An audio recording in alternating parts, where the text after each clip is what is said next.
प्रश्न है, यदि एक जीवा जो अपने एक सिरे पर खींची गई स्पर्श रेखा के साथ 45 डिग्री का कोण बनाती है कि लंबाई 6 सेंटीमीटर है, उस वृत्त की त्रिज्या कितनी लंबी होगी। देखो एक सर्किल है, ऐसे एक सर्किल ले लिया हमने, ठीक है। हाँ, एक जीवा जो अपने सिरे पर खींची गई स्पर्श रेखा के साथ, एक सिरे पर ऐसे ही स्पर्श रेखा खींच दी, ऐसे टेंजेंट स्पर्श रेखा के साथ जीवा क्या करती है, 45 डिग्री का कोण बनाती है, स्पर्श रेखा के साथ बनाती है। तो ये लो एक ऐसी जीवा ले ली हमने, ये जीवा है जो कि यहाँ ये पे 45 डिग्री का कोण बना रही है, ठीक है। अब ये लो केंद्र बिंदु हो, इसका केंद्र बिंदु ले लिया, ठीक है। अब हमें क्या बताना है, जीवा की लंबाई जो दे रखी है वो 6 सेंटीमीटर है, ये पूरी 6 सेंटीमीटर है। तो मैं यहाँ से केंद्र बिंदु से अगर जीवा पर लंब डालूंगा तो जीवा है वो आधी आधी हो जाएगी, यानी कि ये भी 3 हो गई और इधर भी ये 3 हो गई। अब हमें चाहिए क्या था, उस वृत्त की त्रिज्या कितनी लंबी है, त्रिज्या निकाल सकते हैं हम। अब देखो यहाँ से ये स्पर्श रेखा पे खींचते हैं तो लंब होता है 90 डिग्री का कोण होता है, तो 45 तो ये हुआ, तो फिर ये बचा हुआ ये भी कितना हुआ, 45 डिग्री, यहाँ लिख देता हूँ मैं 45 डिग्री, ठीक है। अब ये दूरी देखो ओ ए नाम दे दिया इसको बी और इसको सी, ऐसे ही लिख दिया। अब ट्राइएंगल हमें क्या लेना है, समकोण त्रिभुज है, ओ ये समकोण त्रिभुज है, ओ ए और बी में, बस यहीं पे देखेंगे। ये 45 डिग्री दे रखा है और ये 90 डिग्री है, यहाँ पे 90 के सामने कर्ण होता है, तो ओ ए जो त्रिज्या है वो स्मॉल आर ले ली, यानी कर्ण की वैल्यू बतानी है।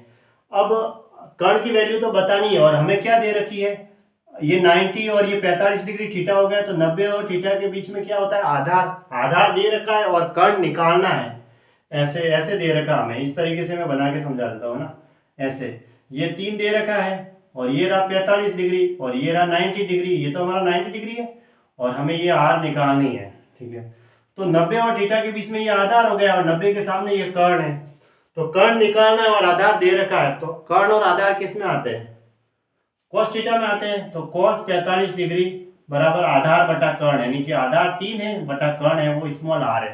अब cos 45 की वैल्यू कितनी होती है, 1 बटा √2 बराबर 3 बटा r, तो r बराबर कितना हुआ, r बराबर आया 3 √2 सेंटीमीटर, ये हमारा आंसर हो गया, यानी ऑप्शन सी राइट है। अब एबीसी एक त्रिभुज है, कोणों ए बी तथा सी, कोण सी के आंतरिक द्विभाजक परिवर्त का क्रमशः एक्स वाई जेड पर प्रतिच्छेद करते हैं, ठीक है। एबीसी एक पहले तो ट्राइएंगल ऐसे, ये त्रिभुज है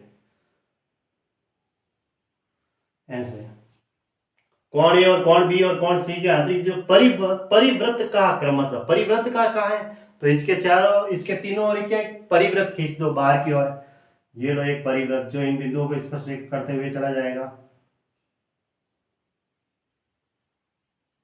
ठीक है।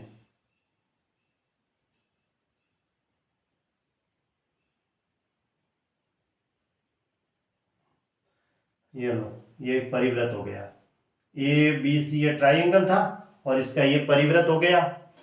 एबीसी एक त्रिभुज था, कोण ए बी सी के आंतरिक द्विभाजक परिवृत्त का क्रमशः एक्स वाई जेड पर प्रतिच्छेद करते हैं। परिवृत्त के क्रमशः कहा है, तो ये लो बाहर यहाँ पे इसने एक्स पे और ये इसने वाई पे, ये लो वाई पे और ये इसने ऐसे जेड पे क्या कर रहे हैं, ऐसे प्रतिच्छेद कर रहे हैं ना, ये लो जेड पे प्रतिच्छेद करते हैं, इतना इसने कहा। कोण ए बराबर 50 डिग्री है, अब कोण ए 50 डिग्री है, ये पूरा तो इसने दे दिया है 50 डिग्री, ठीक है। और कोण सी जेड वाई, अब सी ये रहा, जेड ये रहा और वाई ये रहा, तो वाई को ऐसे ही मिला दो, सी जेड वाई, ये वाला कोण दे रखा है कितना है, 30 डिग्री, 30 डिग्री है, तो ये पहले बाहर लिख सकते हैं हम इसको, है ना, ये यहाँ लिख देता हूँ मैं, ये कोण दे रखा है 30 डिग्री, ठीक है, ये वाला सी जेड वाई। अब हमें कोण बी वाई जेड बताना है, कोण बी वाई और जेड, यानी ये वाला कोण चाहिए हमें, ठीक है। तो अब देखो इसको मैं ऐसे मिला देता हूँ, तो मिलाने से क्या बना, ये एक आधार बना, आधार पे ये जो कोण होगा और एक ये वाला कोण होगा, वो एक वृत्तखंड एक ही आधार पर पे बने कोण है जो कि वृत्त के है ना, तो वृत्तखंड के कोण हो गए जो कि एक ही आधार पर बने हैं, क्योंकि इनका आधार तो ये कॉमन हो गया, आधार तो वापस यही है सी वाई। इस पे देखो ये वाला जो एंगल बनेगा सर्किल पे और ये वाला जो इसकी परिधि पर एंगल बनेगा वो बराबर होंगे, तो ये कितने का है, 30 डिग्री का है। तो इसका मतलब ये जो सी बी वाई है वो भी कितने का आया, 30 डिग्री का हुआ। ये 30 डिग्री का हुआ। अब ये कोण एबीसी जो थे ना वो आंतरिक द्विभाजक है। द्विभाजक का मतलब दो भागों में किए गए हैं। अगर ये 30 डिग्री है तो ये पूरा कोण कितने का हुआ, बी। पूरा जो हुआ ये भी 30 का हो गया, तो पूरा जो कोण हो गया वो 60 डिग्री का हुआ, है ना। पूरा कोण कितने का हुआ, 60 डिग्री का, यहाँ लिख दिया मैंने। अब ये पूरा 60 डिग्री का है और ये 50 डिग्री का है, तो ये कितने का हुआ, त्रिभुज के तीनों कोणों का 180 डिग्री होता है। 60 और 50 110, 110 में से 180 में से 110 माइनस किया, तो ये पूरा कोण जो आया है, पूरा कोण कितने का आया, कोण सी बराबर डायरेक्ट लिख देता हूं 70 डिग्री। ठीक है, कैसे आया, 180 माइनस 110 किया तो 70 डिग्री आया। ठीक है, ऐसे ये वाला कोण आ गया। अब हमें क्या बताना है, कोण बी वाई जेड। बी ये रहा, वाई ये रहा और जेड ये रहा, यानी ये वाला कोण बताना है। तो देखो अगर इसको मिला दूंगा तो ये एक आधार हो जाएगा और एक ही वृत्तखंड के बने कोण है वो बराबर होंगे, क्योंकि इनका आधार समान हो जाएगा। तो ये पूरा कोण जो सी है वो 70 डिग्री है, तो आधा कोण कितने का हुआ, ये वाला 35 डिग्री। तो फिर ये भी कितना हुआ, वृत्तखंड के बने कोण 35 मतलब बराबर होते हैं।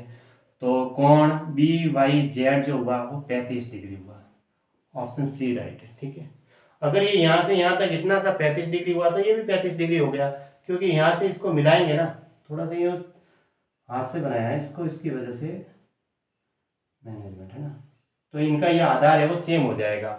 आधार जैसे ही सेम होगा तो जो वृत्त की परिधि पर जो बने हुए जो वृत्तखंड के कोण होंगे वो आपस में बराबर होंगे।